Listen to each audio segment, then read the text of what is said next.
Damn, it's a rich thing.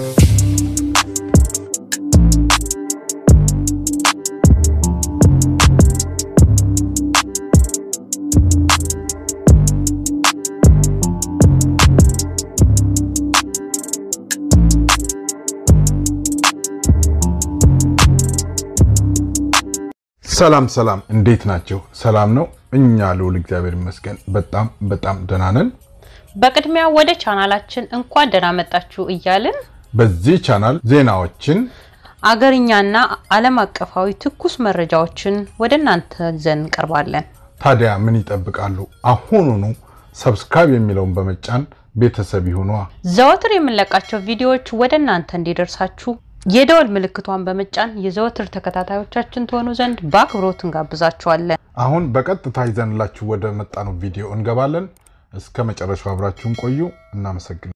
እንግዲህ ዛሬ ቤተሰቦቻችን ይዤላችሁ የመጣሁት በጣም በሚገርም ሁኔታ እንግዲህ በአገራችን ላይ ከ30 ዓመት በላይ ሲያስተዳድሩ የነበሩ በጣም ትልልቅ ባለስልጣኖች በቁጥጥር ስር ውለዋልና በጣም የሚገርም ነገር ነው። የተያዙበት ሁኔታ በምን መልኩ ነው የተያዙት ምናምን የሚለው ነገር በጣም አሳዛኝም አነጋጋሪም ነገር ነውና በጣም ከመጀመሪያው ጀምሮ እስካሁን ድረስ የነበረው ሂደት በእብሪት በጣም ከፍተኛ የሆነ እብሪት ነበርና ያ እብሪት ደግሞ መጨረሻ ላይ ውድቀትን ያመጣል። ከመጠን ያለፈ እብሪት ውድቀትን ያመጣልና ያንን ያሳየበት ነበር። እንግዲህ ከዚህ በፊት በጣም ትልልቅ ከኛ በላይ ማንንም ሲሉ የነበሩ አምባገነኖችም ጉድጓድ ውስጥ ነው በዚህ መልኩ ነው ተደብቀው ከጉድጓድ ውስጥ ወይ ተገለዋል ወይ ተይዘዋልና የሰው ልጅ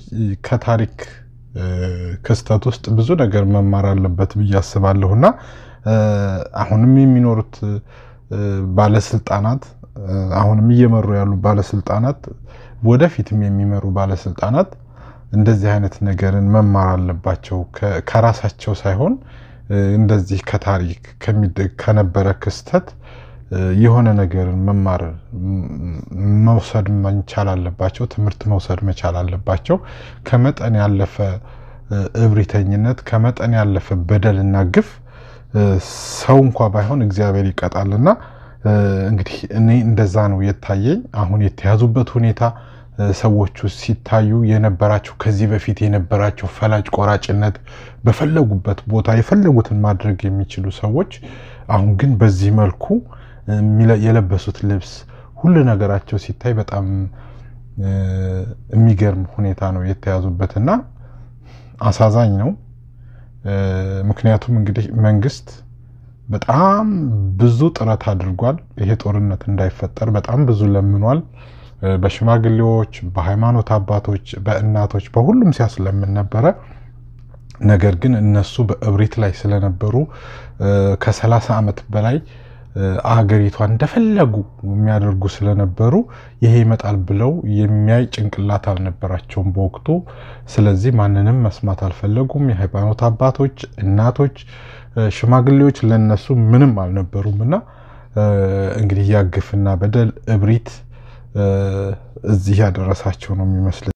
ይህንን እቅድ ይህንን የፖለቲካ ፕላን ሰርቶታል ተብሎ በህዋት እንትን ውስጥ እንደ አምላክ ነው የሚቆጥሯቸው። እንግዲህ አቦይ ስብሃት በዚህ መልኩ ተይዘዋል።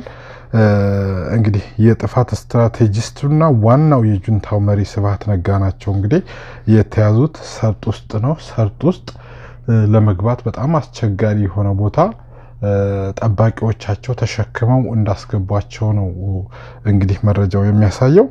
ከዛ ደግሞ ለማውጣትም በጣም ከባድ ስለሆነ መከላከያ ሰራዊት ራሱ ተሸክሞ እንዳወጣቸው ነው የሚያሳየው። እንግዲህ እንደምታዩት የለበሱት ልብስ ጸጉራቸው ሁኔታቸው ሁሉ ነገራቸው እንግዲህ አቦይ ስብሃት ማለት ኦልሞስት በተለይ በህወሓት በኢህአዴግ ውስጥ እንደ ትልቅ ኦልሞስት እንደ አምላክ ለመቁጠር ምንም አልቀራቸውም ነበር። በዛ መልኩ የሚያምኗቸው ሰውዬ ያ ትዕቢት እብሪተኝነት ማናለብኝ ባይነት በዚህ መልኩ እንዲያዙ አድርጓቸዋል።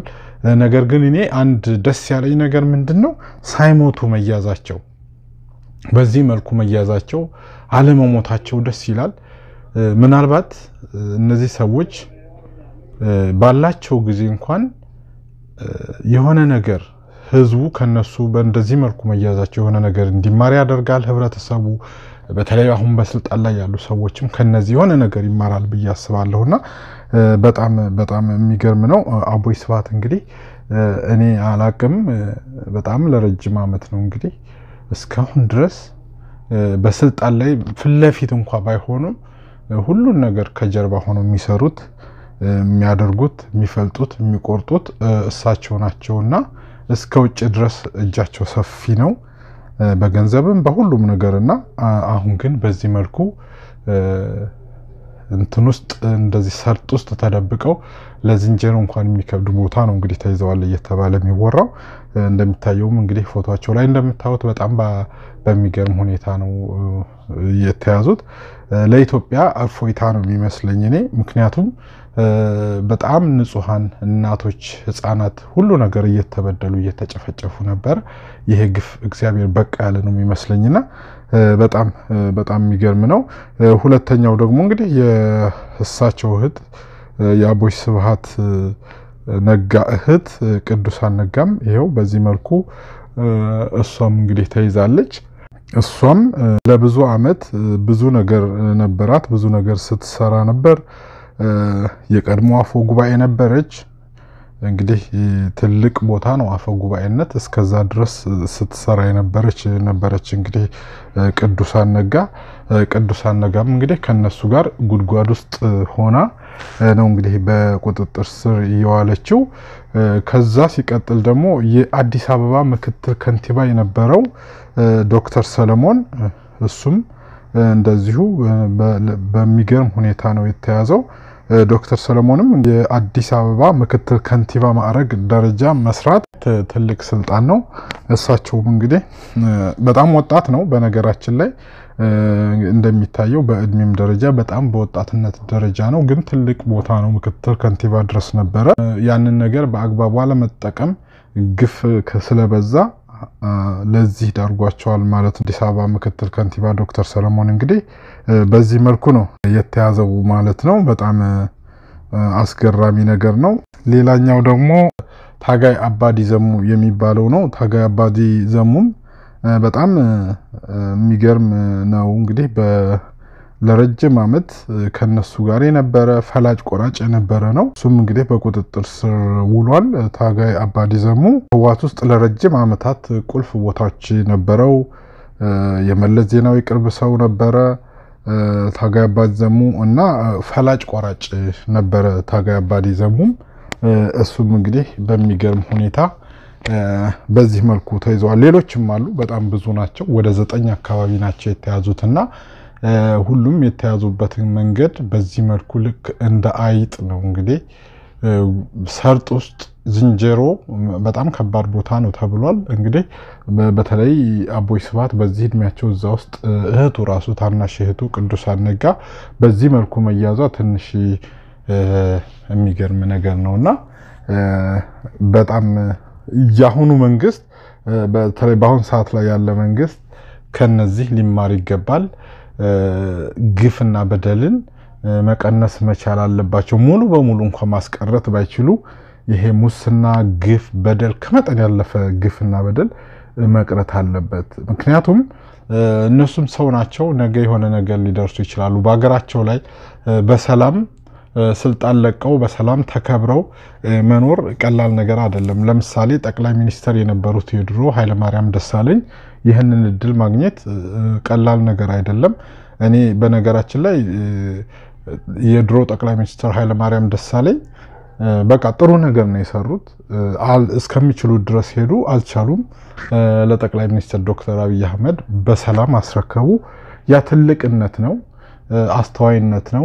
እንደዚህ በሰላም ሀገር ላይ ኃላፊ ሆኖ በሰላም መኖር መቻል ለሀገሪቷም ጥሩ ነገር ነው። ምክንያቱም እስካሁን ድረስ እንደምናቀው እንግዲህ መሳደድ ነው። አንዱ ሲመጣ ሌላውን ማሳደድ፣ አንዱ ሲመጣ ሌላውን ማሳደድ፣ አንዱ ሲመጣ ሌላውን ማሳደድ ነው የለመድነውና ያ ነገር እንዲቀር አሁንም በስልጣን ላይ ያሉ ሰዎች የህግ የበላይነት እንዲከበር አድርገው በሚችሉት መጠን እንኳን ዲሞክራሲ እንዲሰፍን ለማድረግ ጥረት ቢያደርጉ ይሄ ግፍና በደል ሙስና እኔ ዛሬ ስልጣን ላይ ነኝ ማን አለብኝነት ትተው በሰላም ሀገሪቷን ምናልባት አሁን እንደሚታየው እስካሁን ድረስ ዶክተር አብይ አህመድ በጥሩ ሁኔታ እየሄዱ ነው የሚመስለኝ በኔ ግምት ነገር ግን ሰው ነገ ምን እንደሚመጣ አንዳንዴ የሆነ ሰው ስልጣን ላይ ተወሰነ ነገር ሲቆይ ይታበያልና ያ ነገር መቅረት አለበት እና ሀገራችን በሰላም ስልጣን ሲለቅ ለሚመጣው ሰው በሰላም አስረክቦ በሰላም በፍቅር ተጨባብጠው ስልጣን ተረካክቦ በሰላም ሀገር ላይ መኖር ትልቅ ነገር ነው አንድ ለውጥ ነው በያስባለሁ ያ ነገር እንደሚመጣ ተስፋ አደርጋለሁ ይመጣል በያስባለሁ ነገር ግን እስካሁን እንግዲህ ባለው ሂደት ከታሪክም እንደምንረዳው እስካሁንም ያየነው እንዳለው አንዱ ሲመጣ መግደል ማሳደድ ማሰር እንጂ በሰላም እንደዚህ የስልጣን ርክክብ የለም በጉልበት ብቻ በጦርነት ብቻ ነውና አንደኛ ስልጣን ላይ ያለው ሰው ከኔ በላይ ማንንም የለም ብሎ ስለሚያስብ በሰላም ስልጣንን ለመልቀቅ ፍቃደኛ አይሆንም እሱ ትልቅ ስተት ነው ብዬ ነው ማስበው ለሀገርም ኪሳራ ነው እንደዚህ አይነት አስተሳሰብ መቀየር አለበት ብዬ አስባለሁ እንግዲህ ዶክተር አብይ አህመድ እየነገሩን ያሉት በዛ መልኩ ወደፊት እንደሚቀጥል ነው እንግዲህ ጊዜ ሁሉን ነገር የሚያሳየን ይሆናል እድሜ ይስጠን